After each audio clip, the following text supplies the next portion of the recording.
Get ready for the momentum to change for Latinos.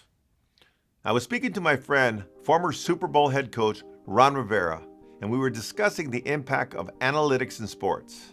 Now, sports analytics is the use of data and statistical analysis to improve decision-making in sports. And if you're not a sports fan, maybe you saw the movie Moneyball, which was about when analytics first revolutionized professional baseball. Coach Rivera told me that the one thing that sports analytics overlooks is the power of momentum. Periods in a game when a team or a player is just in the zone and everything is either going right, or in the case of negative momentum, everything is going wrong. Coach Rivera has seen how momentum can change the dynamics of a game or an entire season. The same happens in business and in life. There are two cultural moments in the last 25 years when it seemed like Latinos in the United States were on a roll. When Latino pride was peaking, Latino-led businesses were thriving, and America was making overtures to reach, serve, and invest in Latino communities. The first time this happened was in 2000, when Ricky Martin's La Vida Loca topped the charts, and when the United States Census Bureau reported that Latinos had become the largest minority group in the country for the first time. I remember feeling a groundswell of positive interest and support for the Latino community as a whole. The momentum back then lasted for a few years, until the Great Recession almost brought the country to its knees. Now, the second time was in 2020, the year George Floyd was murdered, and practically every company in America made commitments to invest in Black and brown communities and to diversify their boardrooms and C-suites with Latino and Black talent. Now, that lasted until the second Trump administration took office. However, I can already feel the momentum for the next defining moment for Latinos in America. Only this time, I feel something more sustainable. In 2000 and in 2020, the momentum was fueled by external factors and by people and companies outside of our community. But this time, I feel the momentum coming from within.